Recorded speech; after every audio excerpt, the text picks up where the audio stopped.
Okay. All right.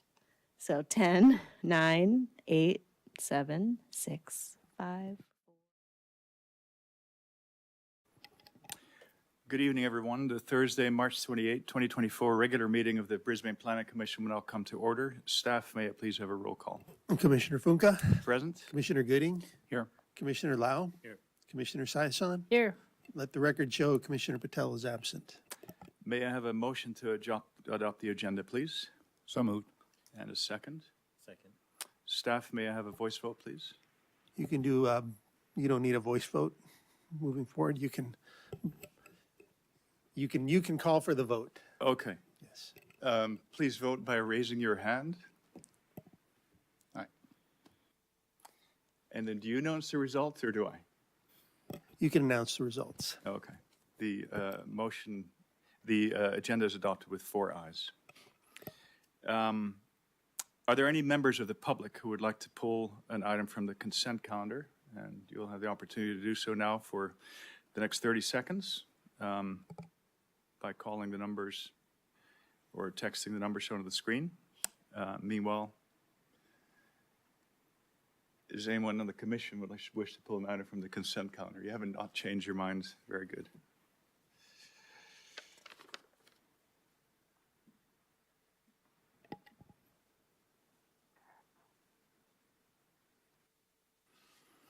Okay, 30 seconds has elapsed. I have no hands raised.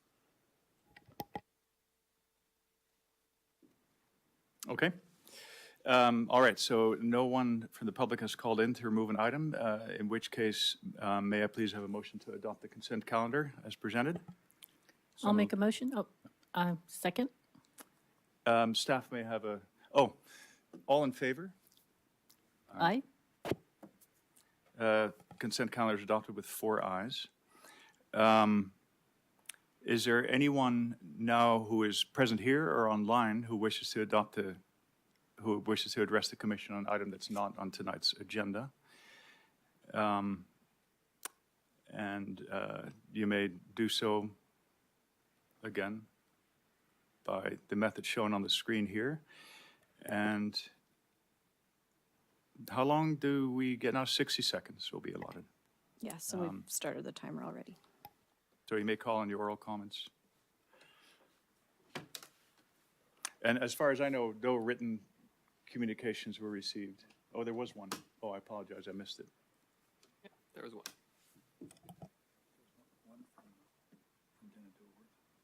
Okay. All right, thank you. I was just made aware that there was a written comment from Dana Dilworth that is acknowledged.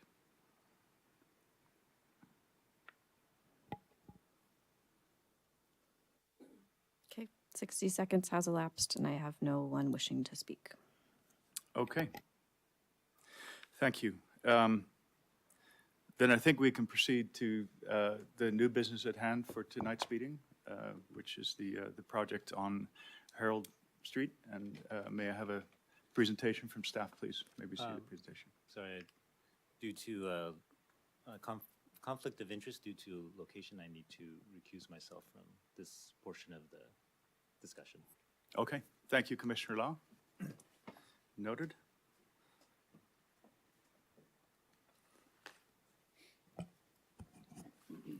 Thank you, Chair. As introduced, the request is for a tentative parcel map to establish a legal buildable parcel at 100 Harold Road. The subject property, currently developed with a single-family home and a detached garage constructed circa late 1950s, is located within the unrecorded Brisbane Acres sub-area of Brisbane, for which no subdivision map was ever recorded.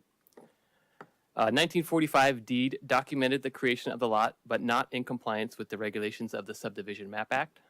One remedy to legalize lots not created in compliance with the Subdivision Map Act is to obtain a certificate of compliance, and this would be required when construction is proposed.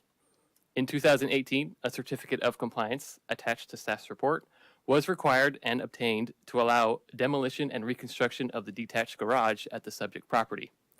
The city imposed one condition when issuing the certificate of compliance, which required a parcel map be recorded prior to the granting of a permit associated with new development.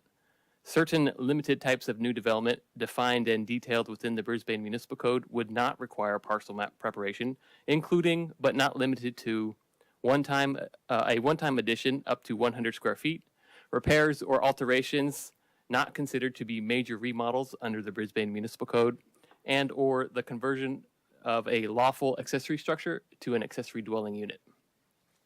In 2022, a building permit was issued allowing an addition to the home, interior remodel, and conversion of an accessory structure to an accessory dwelling unit. All development activities allowed under the 2018 Certificate of Compliance without the requirement to obtain a parcel map. However, the approved scope of work was subsequently exceeded when the roof and all interior and exterior walls of the single-family dwelling had been demolished. To legalize the unpermitted work, a revision to the original building permit issued was required. Furthermore, such work is considered to be new construction under the Brisbane Municipal Code, and therefore, in accordance with the 2018 Certificate of Compliance and Brisbane Municipal Code, parcel map preparation was required as a condition of approval of the revised building permit. In order to approve a tentative parcel map, the Planning Commission must make the findings contained within Brisbane Municipal Code Chapter 16.16, Tentative Map Procedures. As summarized in staff's report, the project meets all required findings, and this application was reviewed by legal counsel as well as the city engineer as required under the tentative map procedures contained within the municipal code. This concludes staff's presentation with a recommendation of approval of tentative parcel map 2023-TPM-1 via adoption of the attached resolution. Any questions at this time? That all seemed straightforward. My question on reading material had more to do with the requirement to upgrade the street, which I understand that was waived due to the cost, and it was a little complicated. I think that the party had to put about 10% of the required amount, which is about $1.7 million in escrow. But I wonder if you could tell the commission a little bit more about what that requirement is, what the purpose of it is, and what the city's interest in jurisdiction in that is. Is it for emergency vehicle access and things like that? And if it's required for something like that, then under what conditions can it be postponed, say, until such time as there's enough money to make it or something? That was the one issue. It wasn't really an objection, but something that I would like some clarification on.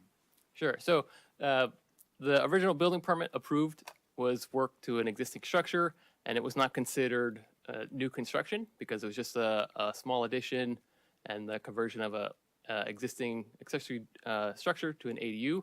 But the moment that they demolished the walls, that triggered a provision in the municipal code that classifies that as new construction. And new construction is required to be a legal lot of record and have access to public infrastructure, primarily like a public right-of-way, a public roadway. So normally, when you're proposing new construction, you have to have a public street. In this case, on Hill Road, it's a private roadway. So a new roadway would have been required from the nearest public roadway all the way to this home under normal circumstances. In this case, the applicant was able to have discussions with the city, and they worked out the Deferred Street Improvement Agreement, which basically is an agreement between two parties that was recorded that took down some money into an escrow account, and it requires the applicant or the current homeowner, and it stays with the land, that when the city's requiring the road to be upgraded, you have to pay the remainder of your fair share of the roadway improvement. I see. So if there's new construction along what is currently a private road, then it's normally would require to be upgraded to become To city standards, correct. Okay. And what would trigger that requirement in the future? Like, what would be sort of the threshold where? And any development permit that came in, if it was either for planning or a building permit, we would look at the scope of work. And if it was triggering the new construction requirements, we would say at that time, you need to demonstrate how you're going to be able to improve the roadway to public standards and dedicate it to the city. I see. So if this had been proposed originally on this building permit, new construction, at that time, we would have said, how are we doing this? How's the roadway being improved? Before issuance of the permit. I see. And as I understand it, I think you said there is some sort of compromise that was reached with like the city engineer for some improvement in place of the full project, is that right? Correct. The city had discussions with the applicant and worked out a deferred agreement, basically, I see. to take some of the money now, but also defer the rest of the cost, the fair share cost, to when the city's going to upgrade the roadway. Okay. All right, well, thank you. That was my main question that came up for me. Any other commissioners? I don't have any questions, thank you.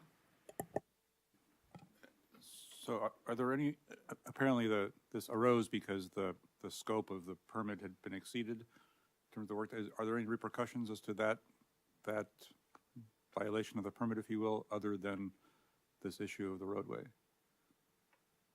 Well, it also triggered the need for this parcel map, and I think there were penalty fees on the revision building permit for exceeding the scope of work. Okay. Thank you. Okay. Well, One other issue, sorry. no, that's right. I saw the written communication by one member of the public. Are there any issues about this area's categorical exemption from CEQA? Well, it's an existing developed parcel, and that's not changing. The approved building permit was for a 100 square foot addition, which is, that's minor alterations to an existing facility, so it's squarely categorically exempt. Thank you. Yeah, thank you for bringing that up. That's great. Well, it seems relatively straightforward. I have no other questions for staff. It doesn't look like the commission either. So are we ready then to vote on the staff's recommendation? I'm going to open the public hearing, please. Oh, my apologies. All right, we'd like to open for public comment. Anyone in the room or online? Is that as well? Is there, since they're open, all right, so any members of the public who wish to address the commission on this matter? I do have a hand raised on the Zoom, assuming no one in the room is going to speak. Okay. So Aaron, I'm going to allow you to talk. Okay, Aaron, go ahead. Hello, can everyone hear me? Yes, we can. I don't totally love more development in the Brisbane Acres, but that is my opinion. And aside from my question, which is whether or not the new Brisbane dark sky ordinance has been considered because of the weird timing where they put their ordinance in they put their permit in before the ordinance has gone into effect, but the ordinance says any new lighting has to comply. And so by the time they're done, it will be new lighting and it should have to comply with our dark skies ordinance. I'll let you guys consider this, and that's all I have. Thank you very much. Thank you, the staff. Do you have a response to that? Sure. The permit was issued well before the ordinance was passed and became effective. It is still, however, subject to the current compliance period of for residential properties. It's 10 years for residential properties that everything has to comply with the ordinance, and then also what you can do immediately if you can face them downward, the things of that nature would be subject to now. But it's not. It is considered new construction, and in this example, if it came in after the ordinance was in effect, we would say, okay, we do need the lighting plan and compliance now, but this permit was issued in 2022 or 2023. And the dark sky ordinance was effective March of this year. I do Aaron. understand that, but I believe the wording in the ordinance is contrary to that. The permit was already issued before the ordinance came into effect.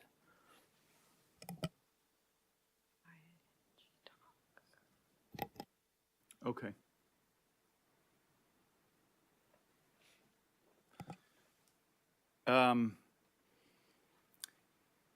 Any other questions? I hope that clarified that issue for Aaron. Any other members of the public or on Zoom who wish to address the commission?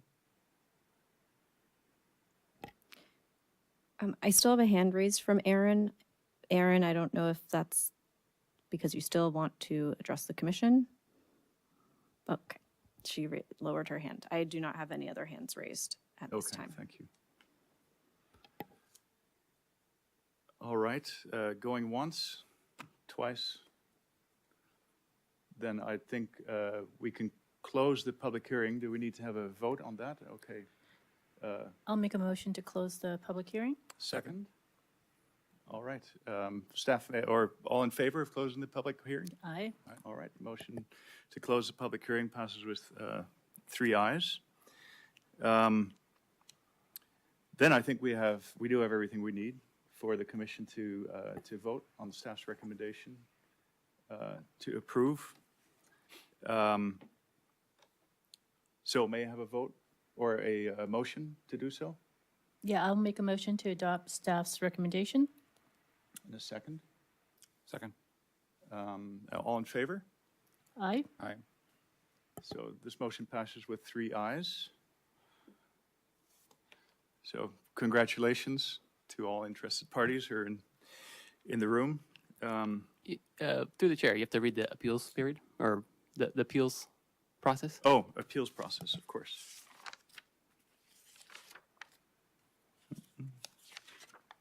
So anyone may appeal the action of the Planning Commission to the City Council, except where specified otherwise. Appeals shall be filed with the City Clerk no later than 15 calendar days following the Planning Commission's decision. Exceptions to the 15-day filing period include the following. Appeals shall be filed with the City Clerk within 6 calendar days of the Planning Commission's action for use permits and variances, and 10 calendar days for tentative maps and advertising sign applications.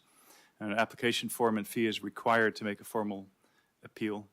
And for additional information, please contact the City Clerk at 415-508-2110.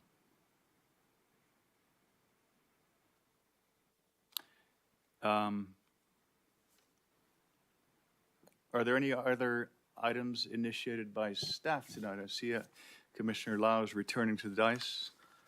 I do not have any items tonight unless my staff does.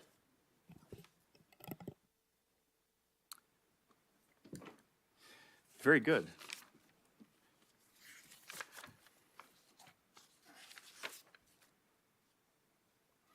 Any other items initiated by the commission this evening?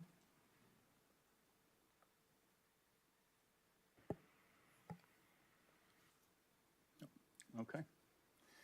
If not, I think we can adjourn, just I out think of, we have one item. I think we have one item left, which is the nomination and election of a new chair. Yes. And I'll nominate Vice Chair Lau for to be our next chair. I'll second it.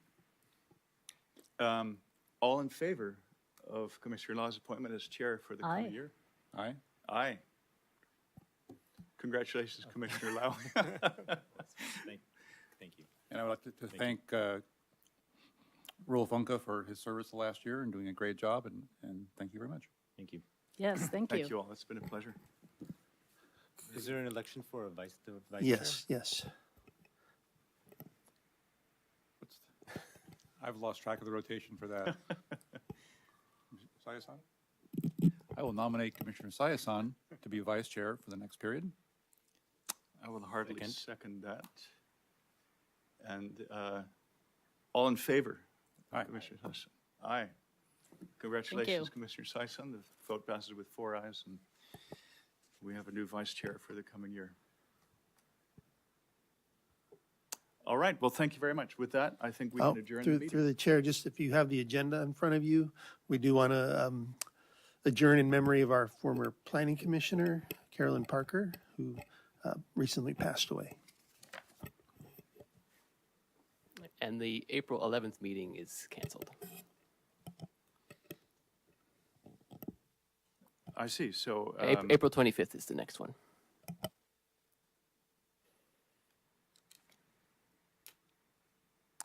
So we adjourn in memory of the former Planning Commissioner Carolyn Parker to the regular meeting of April 11th, 2024. 25th. 25th. April 25th. We're April canceling. 25th. We're, instead can, of we're, the- okay. we're canceling the 11th. Yes, thank you. That's good.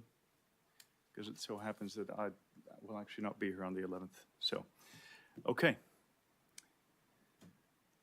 Thank you very much.